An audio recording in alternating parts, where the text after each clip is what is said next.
nossa lição, né, ela tem a base da reflexão do Salmo 90. Salmo 90 me lembra aqui, entre os que falaram o seu salmo preferido na primeira lição, né, eu disse que o meu salmo preferido era o primeiro. Fala da questão que separa o justo e o ímpio dentro do seu comportamento em relação à obediência ou não à lei de Deus. E eu me lembrei, quando eu li o Salmo 90 aqui, que foi o Bruno que disse que gosta desse salmo, porque é um salmo que foi a base também do primeiro hino elaborado por Lutero depois da Reforma, o Castelo Forte. Segundo o Firmino também diz que é o hino favorito dele, nosso pastor emérito aqui da Assembleia de Deus de Belém. E é um hino que, né, ele na verdade aparece com 3 estrofes, sendo que na verdade as 3 estrofes também constituem uma oração. É resultado, esse salmo, da experiência de Moisés, da sua vivência, tanto no momento do cativeiro, quando o povo passa 400 anos ali, o povo de Israel passa 400 anos no Egito em cativeiro, como também da providência de Deus, da segurança que Deus dava para o povo naquele momento de 40 anos que peregrinou, até aquela culminância entre a travessia do Rio Jordão, em que Moisés então passa a liderança do povo para o sucessor, que é Josué. Então o autor nos ajuda a entender inicialmente e até contextualizar. Não temos uma contextualização muito nítida, muito clara, mas a gente pode fazer isso a partir do versículo, aliás, do verso primeiro. O Salmo tem verso, é poema. Quando a gente pega a lição, a nossa Bíblia lá no Salmo 90, é bom a gente sempre estar diretamente no texto. O Salmo começa assim: Senhor, Tu tens sido o nosso refúgio de geração em geração. A gente observa que tem 2 coisas aqui que chamam bastante atenção. A primeira é a forma como Moisés vai apresentar a pessoa que enuncia a declaração. Ele não diz: Tu tens sido o meu refúgio de geração em geração. Ele diz: Tu tens sido o nosso refúgio. Aqui ele coloca como o homem de Deus, o profeta de Deus, o legislador de Israel, aquele que Deus usou com poderosa mão para tirar o povo de Israel do Egito e levar para essa peregrinação. Ele se coloca junto com o povo na sua oração. Tu tens sido o nosso refúgio de geração em geração. A ideia do refúgio para nós hoje, né, não é uma palavra usual nossa, não é uma palavra do nosso, vamos dizer assim, vocabulário, do nosso repertório. Essa palavra refúgio tem sentido quando a gente pensa naquele momento que Moisés está, né, tecendo esse texto aqui. Ele diz o seguinte: nós passamos 400 anos no cativeiro, agora nós saímos dali. Deus, com portentosos milagres, nos tirou daquele lugar e vamos agora para uma terra que mana leite e mel. Por desobediência desse povo, infelizmente, aquela viagem que levaria no máximo 2 semanas, considerando que tinha crianças, pessoas mais idosas, a dificuldade de transportar praticamente a casa dentro de uma carroça, e se tratava de mais de 500 milhão de pessoas, na verdade mais de 500 milhão, não, mais de 2,5 milhões de pessoas, eu até confundi, era equivalente a levar praticamente a população inteira de Belém naquela viagem, uma coisa que tinha que ter uma organização muito grande. Eles não tinham casa, eles não tinham um teto, eles tinham barracas, eles tinham moradias transitórias, eles viviam em deslocamento constante. Eles não fixavam um lugar para dizer: este aqui é o meu lugar de descanso, meu lugar de sossego, meu lugar de proteção. Moisés, ele não vê naquilo de material que pode ser chamado de casa como um lugar perfeito da habitação do homem, como sua proteção. Ele endereça a Deus nessa oração o lugar de proteção ideal. O refúgio ideal não está numa casa feita por mãos humanas. O refúgio ideal está exatamente do homem se abrigar na segurança que Deus proporciona. Então Deus é o nosso refúgio de geração em geração. Eu disse que chama a atenção duas coisas. A primeira foi a forma como ele usa o pronome. Ele não usa eu, ele usa nós.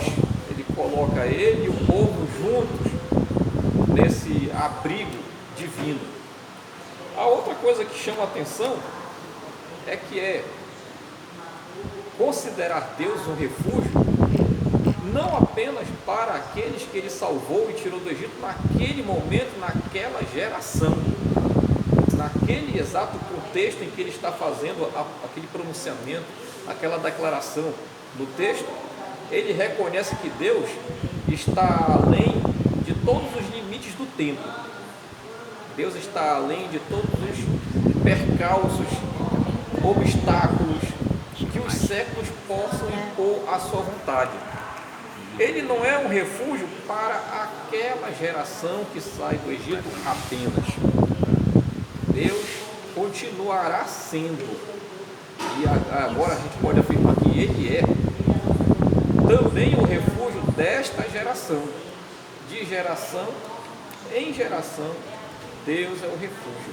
Então hoje nós, que também professamos a mesma fé que Moisés e o povo de Israel professaram, a crença, né, a decisão de seguir o único e verdadeiro Deus, aquele que tem o poder suficiente para tirar qualquer um do seu cativeiro.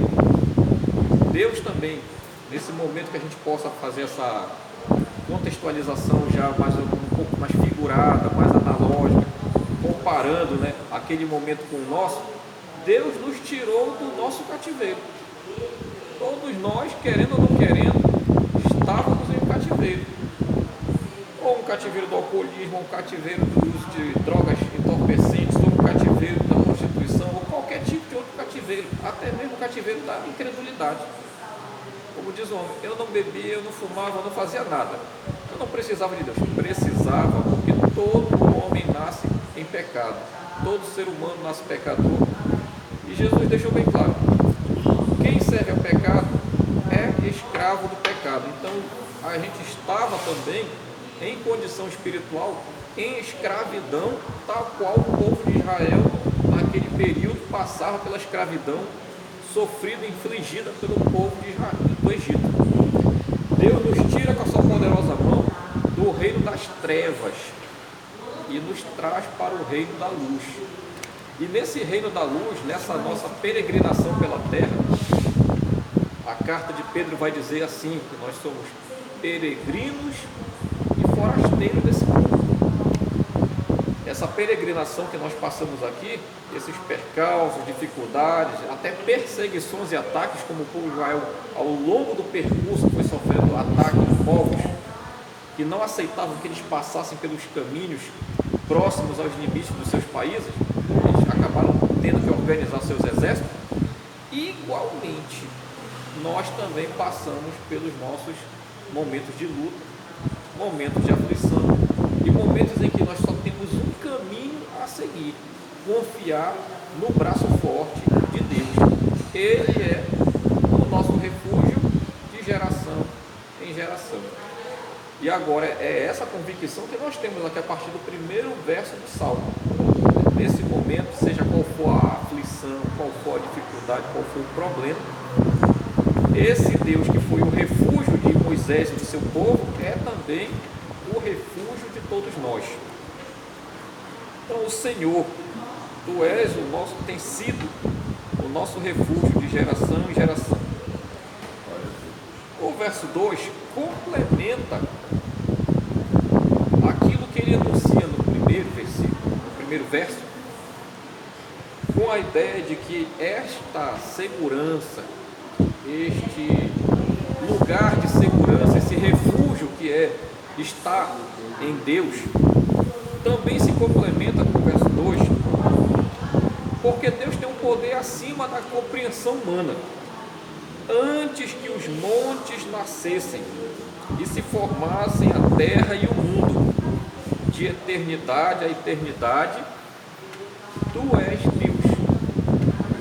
O que Moisés está tentando colocar aqui é uma tentativa de figura. Uma tentativa de figura.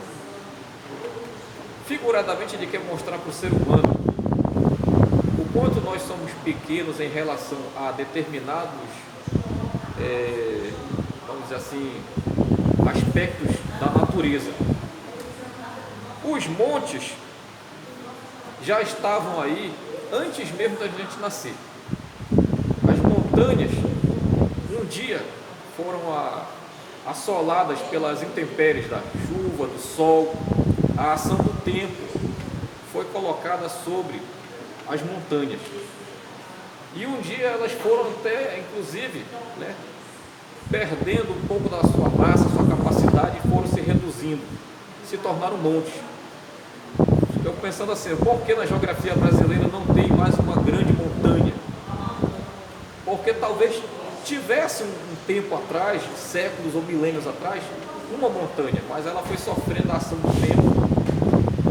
E aí então ela foi paulatinamente se reduzindo de tamanho ao longo dos séculos ou ao longo dos milênios.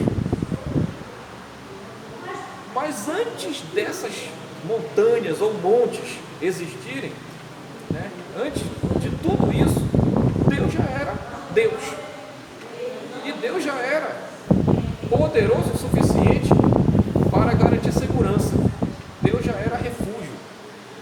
Nós nascemos, esses montes já estavam aí, nós vamos morrer, outra geração vai surgir e esses montes vão estar aí.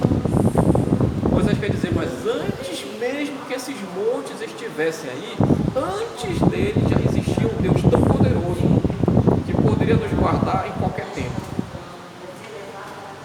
E diz assim, antes que os montes nascessem, e antes mesmo dos montes nascessem, existiam coisas anteriores aos montes, e se formassem a terra e o mundo, de eternidade a eternidade, tu és Deus. Não tem uma expressão adequada à nossa capacidade de pensamento humano para tentar explicar. Tem até aquele menino famoso aí que está agora cantando direto, Não tem como explicar Deus. O que nós podemos fazer é tentar expressar de alguma forma, de alguma maneira, o quanto Deus é tão grande, tão forte, tão poderoso, tão além daquilo que a nossa vista consegue perceber ou os nossos ouvidos conseguem captar. Ele está aí antes dos montes, ele está aí antes da terra nascer, ele está aí antes do mundo ser constituído. Antes do próprio mundo ser constituído, Deus já era Deus. Deus já era o Senhor. Tu reduzes o homem ao pó e dizes, tornai filhos dos homens. Aqui ele vai entrar nessa segunda estrofe. A primeira estrofe é o reconhecimento e o enaltecimento daquilo que Deus é. O reconhecimento de que Ele é o único refúgio e segurança pelo qual o homem pode realmente se proteger de tudo. E é importante a gente ver do que é que o homem tem que se proteger, do que é que o homem tem que encontrar refúgio. pela ideia que o Salmo coloca na primeira leitura, parece até que só é daquilo que o povo enfrentou fisicamente. Os ataques dos povos que lançaram seus exércitos sobre Israel na tentativa de massacrar o povo ou impedir que o povo passasse, simplesmente repelir o povo ou não. Mas Moisés vai reconhecer que existem outras coisas para além daquilo que nós enfrentamos no mundo real, físico, que é a realidade espiritual do próprio mal que assola a alma do homem. Mas primeiro, lembrando que verso 1, verso 2, coloca na primeira estrofe o reconhecimento de que o que Deus é, o que Deus pode, e que Deus não está limitado pelo tempo. Para não poder dizer que Deus é apenas eterno, ele tenta inventar uma tentativa de analogia, de eternidade à eternidade. Aí a gente pergunta, né, assim, mas o que é que ele diz? De uma eternidade a outra eternidade. Se uma eternidade é uma coisa que não tem fim, não vamos entender nunca, porque o que ele quer fazer aqui é dizer: se existe uma eternidade, Deus está nela. Se existe outra eternidade, também Deus está nela. Ele é o primeiro, o último, o alfa, o ômega, o início e o fim. É o começo, né, e o fim de todas as coisas. É aquilo que tenta se colocar diretamente lá no livro das revelações do Apocalipse. Ele coloca, a gente viu isso na lição do domingo passado, quando existem algumas tentativas de dizer que existe um certo politeísmo com base naquele salmo da lição passada, que na verdade Deus é claro em dizer, em Isaías 43, verso 10: antes de mim Deus nenhum se formou, e depois de mim nenhum haverá. Só existe um Deus, e esse Deus está no tempo passado e eterno, ainda incompreensível para todos nós. Não tem como alguém nos cobrar e dizer quando Deus começou a existir. Ele não diz, a Bíblia não diz, e nós não sabemos. Olha, até apareceu algum teólogo aí na tentativa de explicar: Deus surgiu disso, ou assim, mas a Bíblia não fala.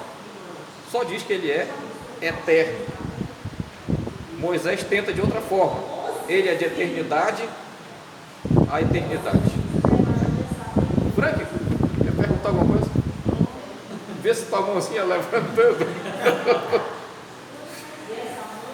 E aí então, na segunda estrofe do Salmo, que começa agora no verso 3, no verso 3 em diante, se eu não me engano até o verso 7, ele vai mostrar, tá, em comparação com esse Deus que ele apresenta no verso 1, no verso 2, ele vai apresentar o que o homem é.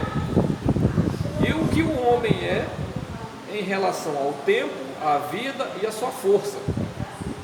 E o que o homem é, sabendo que é isso que ele apresenta sobre a constituição humana, que este homem deve buscar esse Deus que é apresentado no verso 1 e 2 como o único caminho de segurança e única saída para a sua vida.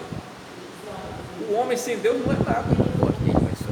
Jesus deixa isso bem claro lá na comparação que ele faz entre a relação do Senhor Jesus com aqueles seus discípulos, né, com a videira e os ramos para poder produzir fruto. Ele diz assim com toda clareza: sem mim nada podereis fazer. Então, o homem sem Deus, ele pensa que é alguma coisa. O homem sem Deus na Bíblia, ele pensa que pode alguma coisa, mas o homem sem Deus, ele não é nada, porque Deus é o seu Criador, Deus é a fonte da sua vida. Algumas vezes na Bíblia a gente vê, né, Deus tentando dar uma lição no homem, para mostrar isso, o quanto o homem é insignificante, por mais poderoso aos olhos de outros homens que ele seja. Então, vou dar um exemplo: do Faraó. Faraó, naquele momento em que o povo está cativo, é o portentor, né? É o detentor do maior império e da maior força bélica daquela época. É um império que está se expandindo, é um império que está governando um vasto território. É um império que tem 2,5 milhões de escravos habitando entre eles, o povo de Israel. Tem uma vasta riqueza, desenvolvimento científico, cultura. Até hoje a gente estuda na nossa escola pública, né, os cálculos baseados no triângulo, aquilo que eles desenvolveram de aritmética, de matemática, com a contribuição dos árabes também. Então, uma coisa que naquele momento, ao olho de qualquer escravo israelita, diz: não, Deus não tem quem tire a gente daqui. Deus então envia apenas 2 homens, um com 80 anos de idade, que era o mais novo, e outro que era considerado seu irmão mais velho. Aí eu não sei dizer com precisão a idade, mas um homem de 80 anos e um outro 10 anos, filho? Não. Com mais, Sei. Provavelmente, né, com mais idade. E Deus diz: vocês vão até Faraó e vão dizer a Faraó: deixa meu povo ir ao deserto para me fazer sacrifícios. E Moisés diz: mas Senhor, Faraó, assim que a gente chegar lá, Faraó vai nos matar.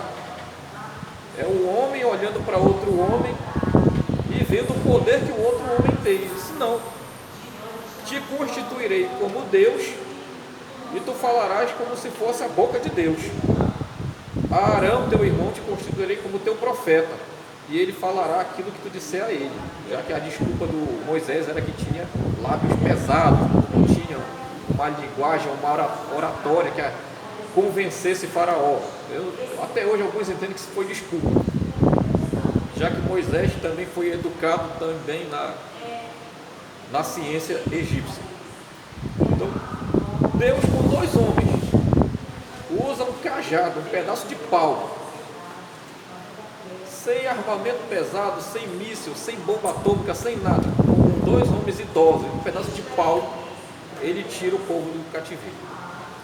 Lá para frente a gente vai ver outro império que foi talvez maior ainda do que o do Egito, que foi o Império Babilônico. O Império Babilônico tem um nome que qualquer um de nós agora, né, reconhece dentro daquilo que ele foi de importância no Império Babilônico: Nabucodonosor.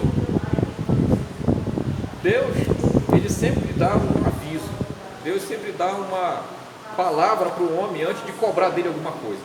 Deus dá uma visão para Nabucodonosor.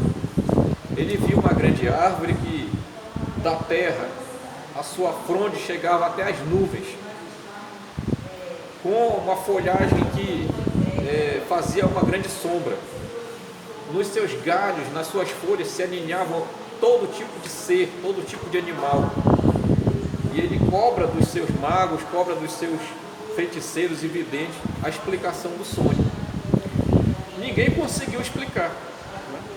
Aquilo que Deus dá de revelação, somente alguém com uma mesma visão dada e orientada pelo Espírito de Deus poderia também interpretar. Então, a força humana da ciência mística que o povo da Babilônia tinha não foi suficiente. Eles tiveram que chamar Daniel. E Daniel diz: a grande árvore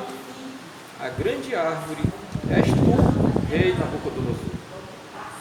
Tu cresceste de tal forma, né, que teu império cobre com a sua sombra uma vastidão da terra.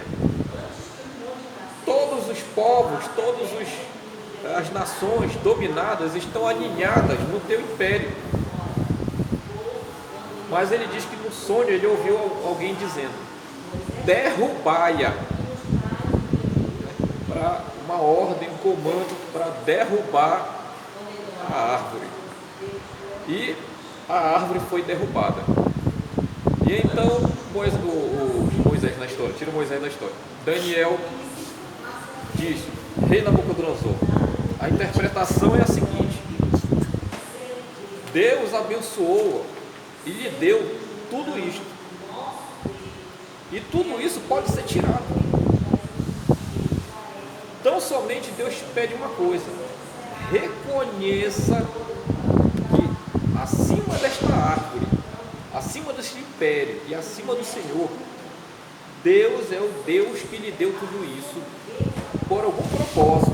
Deus lhe deu tudo isso e o Senhor tem que manter esta humildade, esse reconhecimento e não deixar que a soberba ou a exaltação tome seu coração e diga que isso foi feito com a sua própria força. E Nabucodonosor presenteou Daniel, reconheceu a interpretação como correta, dá a ele o mérito e passam-se os anos. Essa questão de passar o tempo, Moisés também vai tocar nesse salmo. Senhor, nos ensina a contar os nossos anos. Mas Nabucodonosor não prestou atenção nisso. Passaram-se os anos. Belo dia, lá na sacada do palácio, ele lá naquela parte mais elevada da torre, ele observa a vastidão do império, observa o quanto foi construído, evoluiu, se desenvolveu ali o grande império babilônico e faz a declaração fatídica, né? Não é este o grande império da Babilônia que eu ergui com as minhas mãos? E aí então ele ouve a declaração que ele ouviu no mesmo sonho: cortai a árvore. Aí entrou a soberba dele, não foi? A soberba dominou. A soberba dominou. Aquilo que tanto ele foi avisado, que Deus pessoalmente lhe deu um sonho, aquilo que o profeta veio e esclareceu, e que ele próprio reconheceu.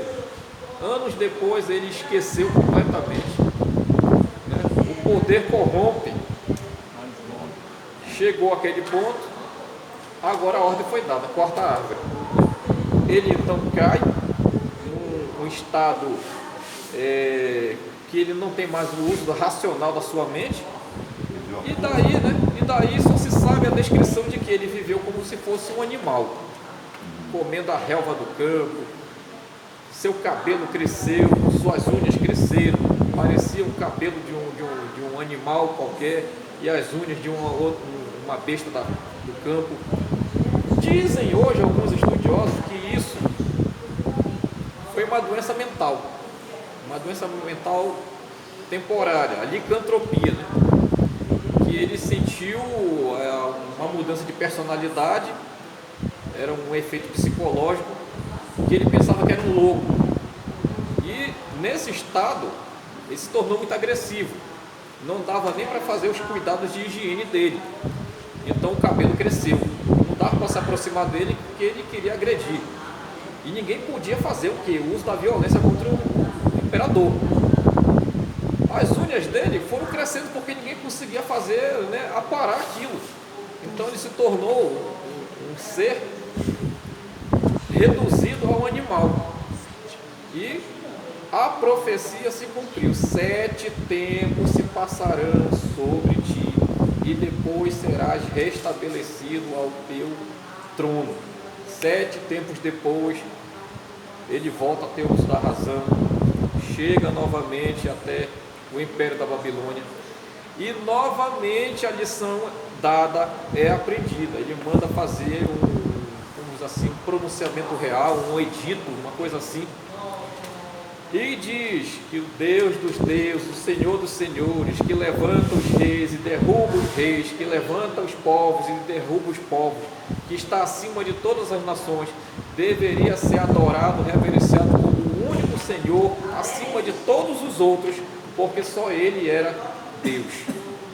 Isso que ele aprendeu aí, vamos dizer assim, na peia, passando pelo estreito, pelo vale, é o que Moisés está reconhecendo no salmo aqui, no verso 1 e no verso 2.